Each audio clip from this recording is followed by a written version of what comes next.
What's up, XRP family? Thank you guys for joining the video for today. So I want to start this video with two very interesting screenshots that I made from the video of legal briefs of Jeremy Hogan, our favorite lawyer, and he actually gave a very realistic breakdown of the prediction on the Ripple versus SEC lawsuit. So if you haven't checked that, I would really recommend to check that video where he gives a prediction and with percentages and everything. So the first thing I want to talk about is he mentions that the SEC actually gave a table where they show the amount of what Ripple has sold in securities, right, in XRP. So here we can see table 2 specifies the amounts of Ripple raised in both market and institutional sales, right?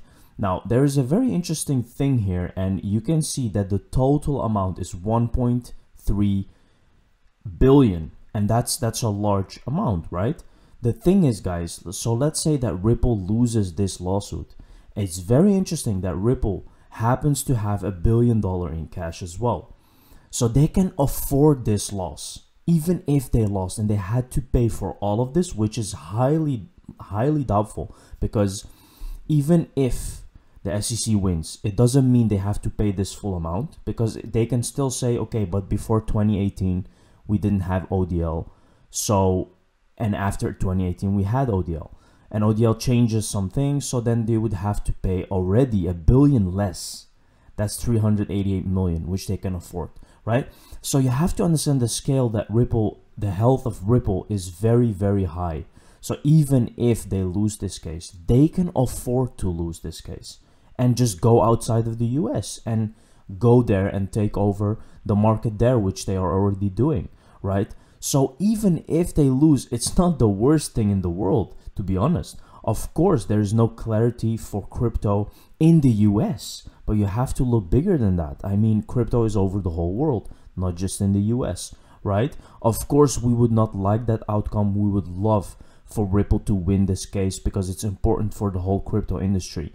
Now, this is the second thing that he mentioned in his video, which is, here you can read actually the conclusion of the SEC, and this is actually their biggest kind of reason why XRP is a security, and it's not that big. Here the court should analyze all the undisputed facts and circumstances. This includes defendant statements and actions, the economic reality of XRP and Ripple's financial motivations, and contractual terms for XRP sales, if any, such as pricing discounts, indicating an investment intent. These undisputed facts show that investors paid money for XRP, and Ripple stated it would use those funds to promote and try to use and value for XRP. Now, the problem with that is, guys, there is no investment contract. They cannot send proof to the judge that there is actually an investment contract. And this is the biggest thing that actually, one of the biggest things in the case that Ripple can win on, right? So it's getting very interesting, guys. We can have a verdict on the 15th. I highly doubt it, because it wouldn't be this easy as for just someone to predict it on the 15th, and it would be so. So let's just wait and see what is going to happen. Here we have FAM Toshiyoko Miyoshi, Director General Financial Services of Japan. We need to establish a global regulatory and supervision framework. We need to be careful in not stifling innovation. Look how all these people in the IMF are saying the same things. Again, he's saying not stifling innovation, right? What does he mean by that? They all talk about the same thing again and again and again. I think regulatory agencies, supervisors have a very challenging task ahead, in the sense that we need to deal with the fast growing crypto asset activities, which involves the fast developing technological advancement, from which we could benefit, but also from which we could benefit, right? So that's the thing. And this whole ODL thing is much bigger than people think, and that is why this US is actually better to be regulating XRP instead of just stifling innovation. Here we have FAM Deputy Governor of RBI Ravi Shankar. I don't see any useful purpose crypto served because the question is not centralized or decentralized. Let's take a look. Should not be misunderstood for approval.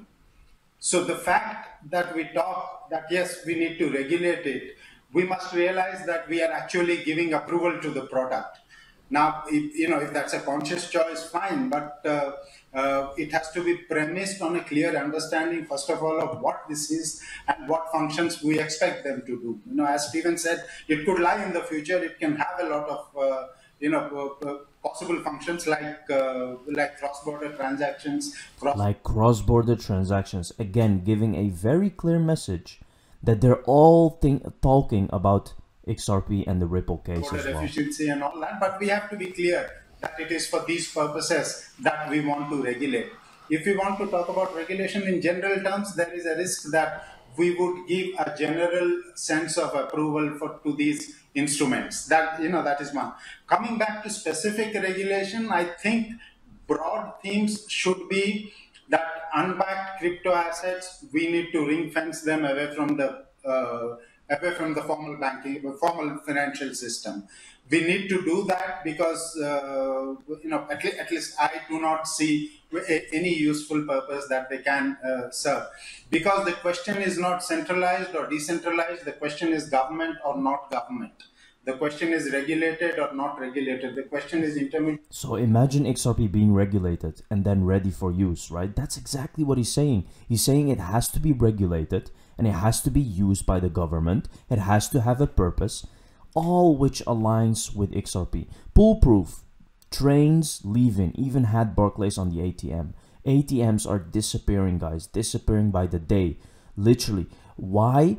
Because they want to move into a cashless society. Again, 10th March 2023, this ATM will stop working. Now you have to know that March, like the maximum amount of this Ripple case is going to be March 31, 2023, which is also an interesting date, which we have seen by Riddlers many times before. If we lose our lawsuit with the SEC, we will leave the United States entirely. Now, this is exactly what I was talking about. If they happen to lose, they can just leave and continue business elsewhere, right? And that is the beauty of it. Ripple will continue to exist. They will take a very big hit. Crypto will take a very big hit. But all in all, the future of Ripple is bright. I don't see this lawsuit actually stopping Ripple. It doesn't matter what happens. Boris Elegant, head of DeFi markets at Ripple, talking about adoption. I agree with his Web 2.0 to Web 3.0. Comment, no flip of switch, rather lots of steps and versions to get there. My name is Boris Elegant. I'm the head of DeFi markets at Ripple. Ripple is a software company that builds on top of the XRP ledger, which is a permissionless, decentralized blockchain. Been around for almost 10 years. Our flagship product is RippleNet, processes about $15 billion a year of payment flows on behalf of institutions. We're really trying to remove the frictions associated with cross-border payments. I do a lot of research and I look at it. What is it going to take for an institution to start using DeFi? Well, one, I think there's got to be regulation around it, right? They have to be comfortable. See, again, guys, there needs to be regulation for institutions to use DeFi. Right? Do you really think that they're going to let DeFi just go? It's not going to happen. It's not going away. Crypto is not going away. But when it's regulated and ready to use, it's a whole different story. From a regulatory perspective, Uniswap might be the most liquid venue right now, but institutions, traditional finance, highly regulated institutions, have trouble getting comfortable trading on a Uniswap. Why? Well, AML KYC concerns, right? That's a real problem in the space.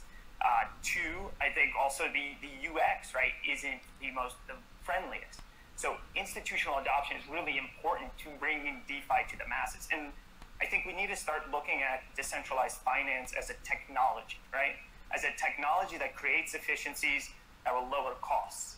A lot of the rise of DeFi in 2021, right, in DeFi summer was really led by speculation. We had record level zero interest rates, right? And people were just chasing yield. And that had led to a lot of activity and growth in DeFi. With this bear market, people are going to be focused on building and looking at DeFi as a technological stack that will increase, that will increase efficiencies. In the end, right, as a user, you don't really care if your trade goes through a DEX or a centralized exchange. All you care is that it's fast, cheap, and it's safe. And so, we're all talking about Web 3 and how we're going to move to Web 3, and the shift from Web 2 to Web 3 is just flicking a switch.